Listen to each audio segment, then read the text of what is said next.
Guys, magandang araw sa inyong lahat and welcome back ulit dito sa ating YouTube channel na Logis CCU Academy.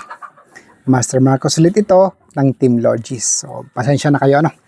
Ngayon lang ulit ako nakabalik sa inyo. Ngayon lang ulit tayo talagang nakagka-oras para mag-vlog dahil sobrang busy. Tingnan nyo, hindi pa tapos yung mga pinapagawa natin but somehow may progress. So, yun lang naman ang importante.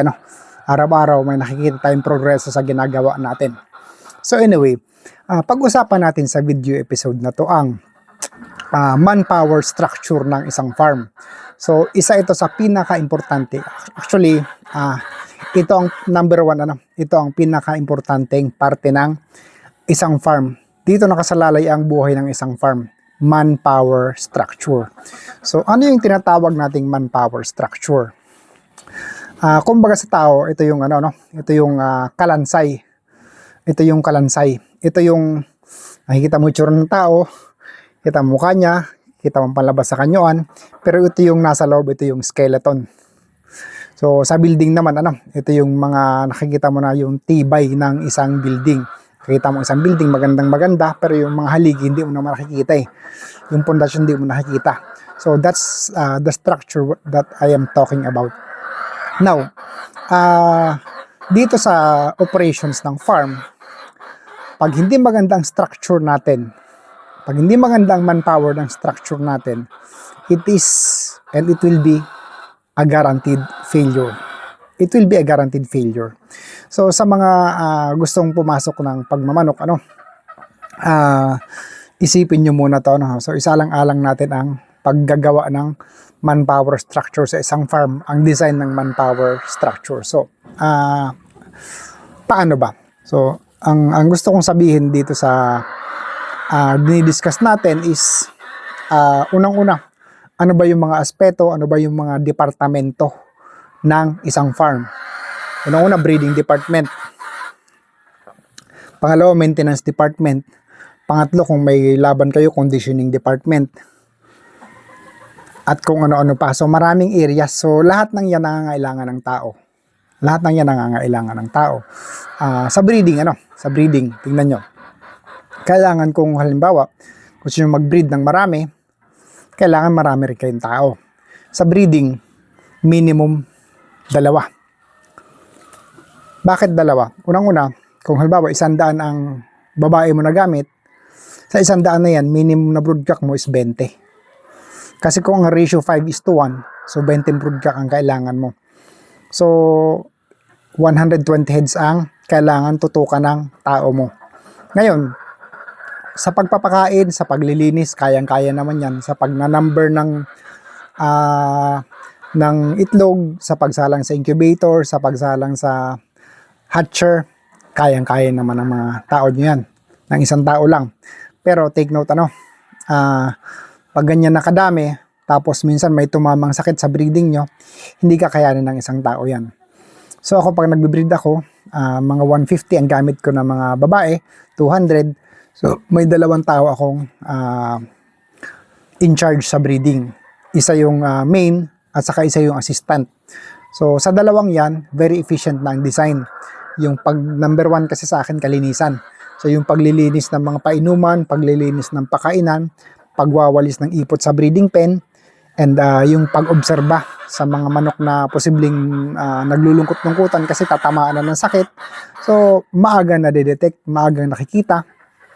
So, sa 2 tao, kayang-kaya na yon, tatakbo na yung farm. And at the same time, kunyari, minsan may emergency, may nagkasakit sa isang tao mo. So, at least, may isang aalalay o kaya naman minsan, biglaan umalis yung breeder mo at least may assistant. So yun ang purpose yung hindi, kumbaga mawala man ang isang tao, hindi ma-disrupt yung takbo ng operations. So yun ang kumbaga yun ang inaabangan natin dito. Sa conditioning naman, sa conditioning, minimum na tao natin sa conditioning 3. Kasi ang isa chief handler, ang 2 assistant. Minimum sa akin ang tao ko 4 sa conditioning. Kasi pag may laban, elim, semis, kailangan may nagpapakain sa finals. Yung pang finals na manok may iiwan sa farm, kailangan marunong yung magpapakain. Kung kailangan paliguan, kung kailangan subuan, turukan ng gamot, kailangan marunong. So kumbaga, sa apat na yun, bali magiging dalawang team sila. Ang dalawa o tatlo sa sabungan, ang isa may iiwan marunong para mag-keep or mag-asikaso ng mga naiiwang mga manok. So yun ang structure na sinasabi ko sa inyo. So katulad ng nakaraan, naglaban tayo sa Manila. Nasa Araneta ang isang handler sa ang assistant. Ang isa naman naiiwan doon para magpakain ng pang-semis. So would you imagine kung dalawa lang ang tao mo? So prone to mistake. So minimum 3. The more na hinahanda, na maraming hinahanda, the more na maraming tao dapat tayong kailangan. Kasi yun nga, sinasabi ko lagi, human nature yan. Pag may umalis, pag may nagkasakit, pag may emergency, pilay ka. Disrupted ang operations. So, yun ang kailangan natin paghandaan. Isa pa, bukod sa sinabi ko kanina na tao sa breeding, mayroon din tayong mga tauhan dapat sa pag-aalaga ng sisiw. Magkahiwalay yun.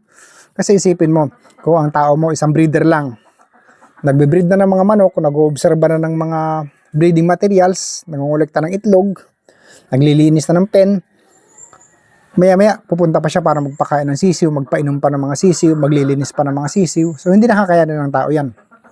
So, dito naman sa akin, ang tagapag-alaga ko ng sisiw, minimum ko 2, minsan 3. Depende kung gaano kadami ang sisiw. Kasi, yung isa is siya yung head supervisor. Of course, binabayaran ko naman ng per head.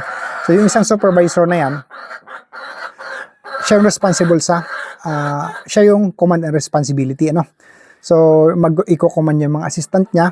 Of course, tutulong din naman siya sa trabaho. Pero ang binabayaran ko sa kanya is judgment. Kung paano obserbahan ang mga manok. Kung ano ang dapat tingnan sa mga manok na hindi na dapat dumating sa punto na magkakasakit ang mga sisiw. So, kailangan more on observation siya rather than foot or leg work. So, ang gagawa ng leg work yung mga assistant. Yung head or yung supervisor is ang trabaho lang niya i-monitor. Napakain ba ng tama sa oras? Nalinisan ba ng tama sa oras? Natubigan ng tama sa oras? Maayos ba ang pagkakalinis? Kinagabihan, titingnan niya ang mga sisiw, i-inspeksyonin niya. Nag-iikot ba ang mga tao niya, ang staff niya? Tinitingnan ba ang mga manok? Wala bang mortality? Ano bang ginagawa during lean hours ng mga tao? Ano bang ginagawa during peak hours ng mga tao?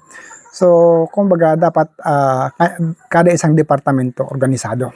Kaya dito sa akin, since malaking production ko, commercial ako, so, kumbaga, capital extensive. Marami akong tao, marami akong pinapasahod. And sa mga bumibili naman ng mga manok natin, maraming salamat. Dahil sa inyo, nabubuhay ang farm natin, nabubuhay natin ang pamilya ng mga tao natin. Kahit na sa akin, wala pang balik. Kasi wala pang balik ang puhunan ko rito. Masaya lang ako na maraming tao nabubuhay, nakakapagpulsok ng mais na manok. Sa ngayon, okay na muna sa akin yan. So anyway, yun ang structure. So bukod doon, meron din akong driver. Kasi bukod sa may personal akong service, meron din akong ibang sakyan na service ng farm. Kasi kung may derby, kailangan mauna sila doon. May specific driver. Ang driver ko, luckily, mananari ko na din. Kaya okay lang, isahang biyahe na lang. Hindi na ako maghahanap ng iba.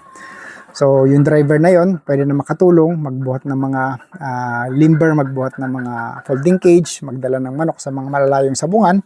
So, naka-structure na talaga siya. Na, kumbaga, kung may pumalyaman na isa, laging may replacement.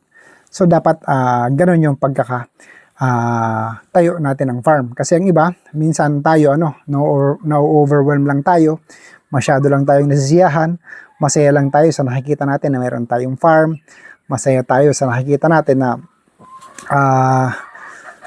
maganda yung manok natin, masarap magparami, pero hindi natin naiisip kung paanong structure ang gagawin. Kasi pag may tamang structure ka, may scale up mo yung business mo. So halimbawa, ang limited capacity lang ng ang capacity lang ng tao mo na alagaan is 500 heads. So kung magdagdag ka ng 1 o 2 tao, madodoble, matitriple. So magiging scalable ang business. Pero kung one-man army, napakahirap. Hindi aasenso ang isang negosyo kapag one-man army, lalo sa pagmamanok, na very important ang observation. Kasi dito, livestock to. Pag hindi mo napansin na may nagkakasakit, mamamatay yan, lugi ka na. Hindi naman ito katulad ng hardware na ang semento, ang pako, pwede mong itambak. After 3 months, balikan mo, andyan pa naman. Maganda pa ang kondisyon. Itong manok, hindi. The moment na may nakita kang malungkot, kailangan mabigyan ng atensyon. Otherwise, mauubos yan. Kung wala kang enough security, actually yung sa structure natin na to, yung mga tao natin, kasama na rin sila sa security. Ang mga bahay nila, nakaposisyon kung saan pa pwede kaming pasukin na magnanakaw. So at least may deterrent na kaagad. Doon sa area na yon, yun yung parang sa tingin ko pwedeng pumasok, maglalagay ako ng kubo, maglalagay ako ng tao na doon na siya nakatira. So kumbaga, everything in this operation evolves in proper structure. So kapag nakapag-design tayo ng proper structure, that's the only way na magiging successful ang production natin. So maraming salamat sa inyong lahat. Magkita-kita tayo ulit sa mga susunod na video natin. Thank you.